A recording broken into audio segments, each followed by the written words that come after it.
Exercise 5.2 का ये रहा प्रश्न 18। निम्नलिखित एपी में लुप्त पद ज्ञात करें।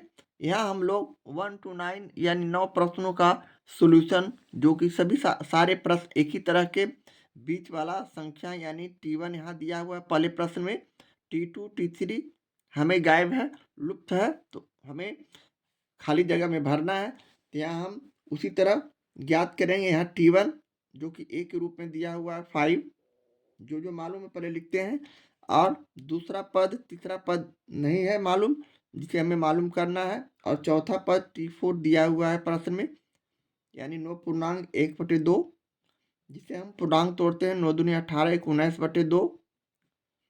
तो हमें T2 और T3 हमें मालूम करना है। यहाँ T4 बराबर 9 पूर्णांक 1/2 दिया हुआ है, जिसे हम Tn के रूप में इस तरह लिख सकते हैं। यहाँ से a plus n-1 into D equal to 9 पूर्णांक 1/2 या 19/2 हम इसे डायरेक्ट लिख रहे हैं, जिसे हम आगे हल करते हैं। a का मान यहाँ 5, या a हम इस तरह 5 लिखे, प्लस n का मान यहाँ दूसरा पद है, तो n का मान हम यहाँ 2 - 1 करेंगे। यहाँ n का मान 4 है, तो हम यहाँ 4 रखे, 4 - 1 इंटू डी इक्वल टू 19/2। इसे आगे हल करते हैं तो हमारा रिजल्ट 5 + 3d हो जाएंगे, बराबर 19/2। इसे आगे हल करते हैं तो 3d इक्वल टू हमारे पास संख्या हो जाएगा 19/2 और +5 है, इसको राइट हैंड साइड ले जाते हैं तो -5, जिसे 1 लिखकर इसे हम भिन्न का जोड़ के रूप में इसे हल करते हैं, यानी 2 19 -10 यहाँ हो जाएंगे। 1 से 2 में भाग किए 2, 2 को 5 से गुना किए तो 10, यानी 9/2। इसी तरह अब हम यहाँ से d निकाल सकते हैं, इसलिए d इक्वल टू हम 9/2 भागा यहाँ कर देंगे 3, इसलिए कि 3 में d का गुना किया गया, तो इसे भाग करते हैं 3/1 लिखते हुए इसे आगे हम उसी तरह हल करते हैं। 9/2 भागा का गुना किए तो 1/3 हो गया, 3 को 3 से काट दिए तो 3 3 9, यानी 3/2 हमारा d का मान हो गया। अब हम T2 T3 निकाल सकते हैं, दूसरा पद और तीसरा पद निकालने के लिए हम लिख सकते हैं, इसलिए T2 बराबर हमारे पास सूत्र a + d डायरेक्ट हम लिख दे रहे हैं, यानी a का मान यहाँ 5, जैसा कि प्रश्न में शुरू में था 5, प्लस d का मान 3/2। इसे हम भिन्न का जोड़ के रूप में बनाते हैं तो 2 LCM, यानी यहाँ 10 और +3, यानी 13/2 हमारा T2 का मान आ गया है। अब इसी तरह T3 हम निकाल सकते हैं, a + 2d लिख देंगे डायरेक्ट। यहाँ a का मान 5 प्लस d का मान 2 × 3/2, यहाँ 2 2 काट दिए तो 5 और 3 को जोड़ दिए तो हमारा रिजल्ट हो गया 8। इसलिए हमारा फाइनल जो हो गया AP इस प्रकार के हो जाएंगे 5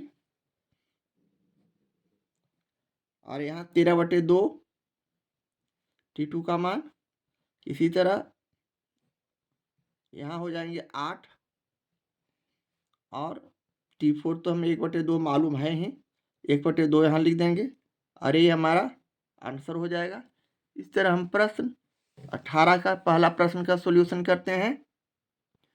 प्रश्न 18 का ये रहा दूसरा प्रश्न 54, जहाँ हमें T2 T3 हमें मालूम करना है, T4 हमें दिया हुआ प्रश्न में, तो यहाँ हम लिखेंगे अपने सॉल्यूशन में a इक्वल टू, यानी T1 54 है, जबकि T4 हमें मालूम है जो कि 42 है,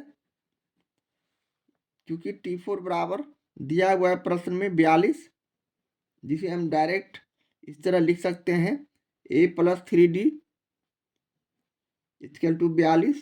अब यहाँ a का मान रखते हैं तो 54, a बराबर 54 हमारे पास है प्रश्न में। 54 प्लस 3d इक्वल टू 42। इसे हम आगे हल करते हैं तो 3d बराबर 42 और 54 है प्लस में, इसे राइट हैंड साइड ले जाते हैं तो -54 हो जाते हैं। और 3d बराबर 42 में 54 घटाए तो हमारे रिजल्ट -12 होंगे, इसलिए कि 54 बड़ा है तो -12 लिखे। इसलिए यहाँ से हम d का मान निकाल सकते हैं -12/3। 3 से इसे काट दिए तो -4। इस तरह -4 हमारा d का मान आ चुका है। अब हम यहाँ से t2 का मान निकाल सकते हैं। t2 बराबर हमारे पास संख्या हो जाएगा a प्लस d। यहाँ a का मान 54 और d का मान -4 है तो प्लस -4 हम इस तरह लिख देते हैं और इसे हम हल करते हैं तो 54 - 4 हो जाएंगे। इस तरह हमारा t2 का मान 50 हो जाएगा। 54 में 4 गया तो 50। इसी तरह t3 भी निकाल सकते हैं a plus 3d a plus 2d sorry.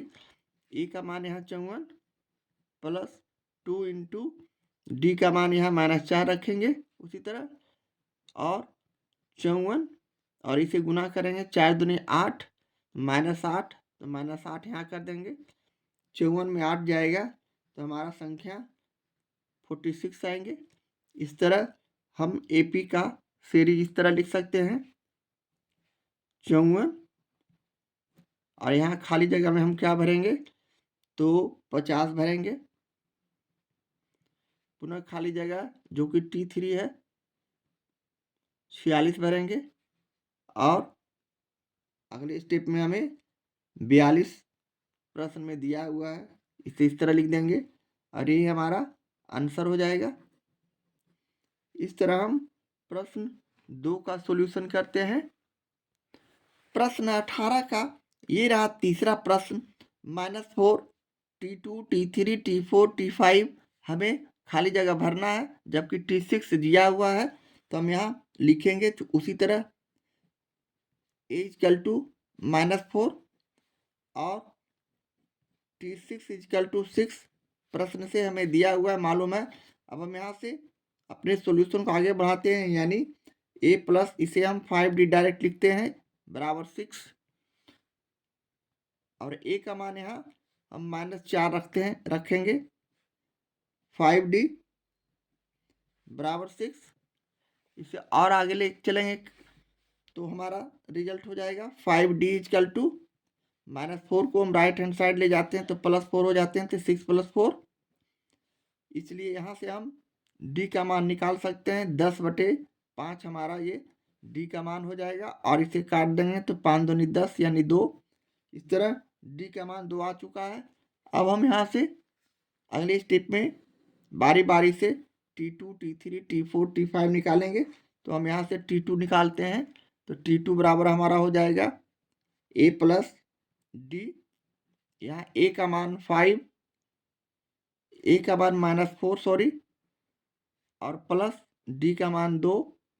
अब -4 में 2 चला गया तो -2 हमारा T2 का मान हो गया दूसरा पद। इसी तरह तीसरा पद T3 निकालेंगे तो a प्लस 2d लिखेंगे। -4 प्लस 2 गुने 2 करेंगे यानी -4 में +4 चला गया तो हमारा रिजल्ट 0 हो जाएगा, इसलिए कि 4 4 कट जाएगा, दोनों इक्वल संख्या है। इस तरह T3 निकालेंगे। अगला स्टेप में हम लोग T4 निकालेंगे उसी तरह a प्लस 3d रखते हुए। अब a का मान यहाँ -4 प्लस 3 इन गुने 2 करेंगे यानी -4 प्लस 6, जिसे हम हल करेंगे तो +2 हमारा रिजल्ट होगा T4 का मान।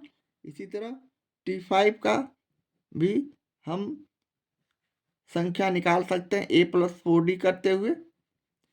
a -4 हो गया प्लस 4 इंटू डी का मान यहाँ 2 रखेंगे -4 प्लस 4 दूनी 8।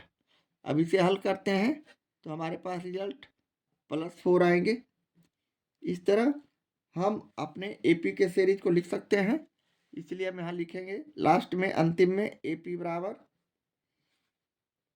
-4 और T2 का मान जो हमने निकाला है -2 रखेंगे।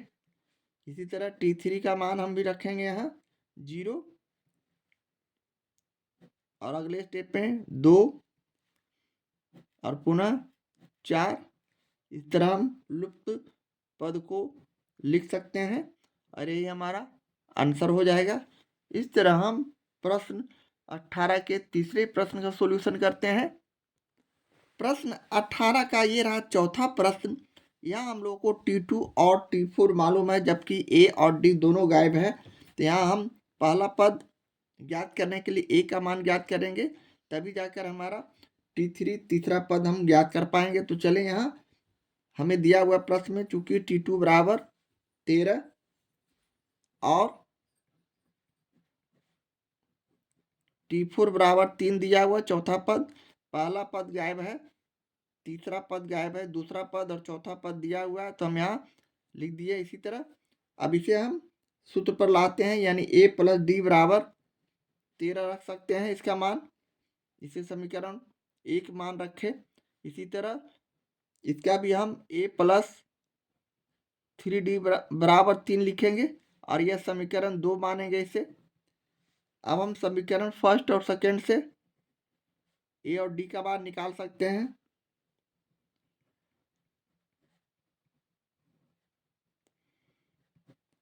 यहाँ समीकरण फर्स्ट और सेकेंड से हम A प्लस D बराबर 13 लिखे और A प्लस 3D बराबर 3 लिखे। अब इसे हम एक दूसरे में घटाते हैं। घटाने पर चिन्ह परिवर्तन होता है, यहाँ प्लस है तो माइनस कर दिए, यहाँ प्लस है तो माइनस कर दिए, यहाँ प्लस है तो माइनस कर दिए, चिन्ह का परिवर्तन किए और इक्वल संख्या विपरीत चिन्ह यानी माइनस प्लस, तो हम यहाँ इसे काट देंगे। ये माइनस यहाँ चला गया तो माइनस यहाँ घटाएंगे 3D में से D को तो -2D हो जाएंगे। यहाँ -3 यहाँ रखते हैं तो 13 में से 3 चला गया तो 10। इसलिए अब यहाँ से हम D का मान निकाल सकते हैं 10/2 -2, इसे काट देंगे तो -5। इस तरह D का मान -5 आ चुका है। अब हम अगले स्टेप में D का मान समीकरण 1 में रखते हैं। तो यहाँ हम लिखेंगे D का मान समीकरण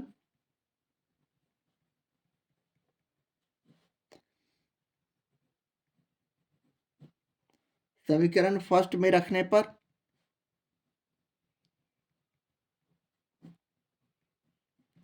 हमारा A प्लस D बराबर 13 पहला समीकरण है। इसमें हम D का मान रखते हैं। उसी तरह A प्लस D का मान यहाँ -5 रखे तो हमारे पास बराबर 13 संख्या इस तरह लिख देंगे। इसलिए अब हम A का मान यहाँ से निकाल सकते हैं। A बराबर A एक स्टेप और चलें, A प्लस है तो -5 हो गए बराबर 13। इसलिए यहाँ से हम A का मान लिख सकते हैं A बराबर 13।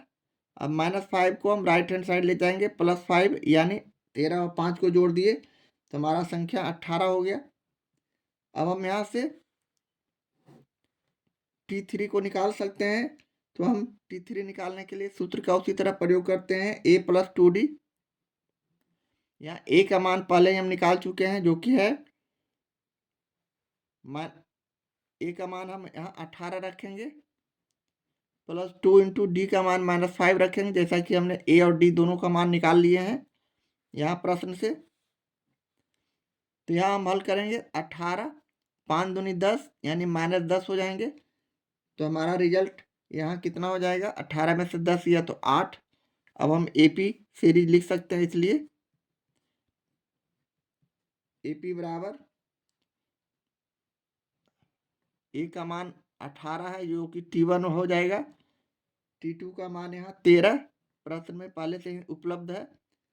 T3 का मान हमने अभी निकाला है जो कि 8 है। इसके बाद हमारा संख्या 3 है सीरीज में और ये हमारा आंसर हो जाएगा। इस तरह हम प्रश्न 4 का सॉल्यूशन करते हैं। प्रश्न 18 का ये रहा पांचवा प्रश्न। 7 T2 T3 T4 हमें मालूम नहीं है और T5 का मान दिया हुआ है प्रश्न में। तो यहाँ हमारे पास जो मालूम है उसे पहले लिख लेते हैं। यहाँ ए हमें मालूम है जो कि है 7। T5 हमारे पास मालूम है, T5 बराबर है 27। अब यहाँ से हम लोग अगले स्टेप में a + 4d करते हुए a का मान इसमें रखते हैं, यानी a का मान यहाँ 7 रखे हैं प्लस 4d करेंगे और बराबर 27। अब यहाँ से हम 4d निकालेंगे तो हमारा 27 + 7 है, इसके राइट हैंड साइड ले जाते हैं तो -7। इसलिए यहाँ से हम d निकाल सकते हैं। d बराबर 27 में से 7 दिया तो 20 और 4 यहाँ गुना में है, राइट हैंड साइड में भाग हो जाएंगे, 4 × 5 = 20। इस तरह d का मान 5 आ चुका है। अब हम यहाँ से बारी बारी से T2 T3 T4 निकाल सकते हैं। तो चलें यहाँ से हम T2 पहले निकालते हैं। a + d हमारे पास सूत्र है। a का मान यहाँ उसी तरह 7 रखेंगे और d का मान 5, 7 × 5 = 12। इसी तरह T3 का भी मान निकाल सकते हैं। a + 2d लिखकर a का मान 7 + 2 × 5 करेंगे d का मान रखते हुए, यानी 7 + 10 यानी 17। इसी तरह T4 भी निकाल सकते हैं। a + 3d लिखते हुए a यहाँ 7 हो गया प्लस 3 × 5 यहाँ कर देंगे d का मान रखते हुए, यानी 7 + 5 = 15 लिख देंगे। अब 15 और 7 को जोड़ देंगे तो 22। इस तरह हमारा जो सीरीज हो जाएगा अरिथमेटिक प्रोग्रेशन का इस प्रकार का हो जाएगा 7 और ये T2 हमारा 12 जैसा कि यहाँ निकाले हैं। T3 हमारा 17। इसी तरह T4 हमारा 22 और प्रश्न में 27। इस तरह हमारा ये जो प्रश्न आया इसका सॉल्यूशन हो गया। इस तरह हम प्रश्न 5 का सॉल्यूशन करते हैं।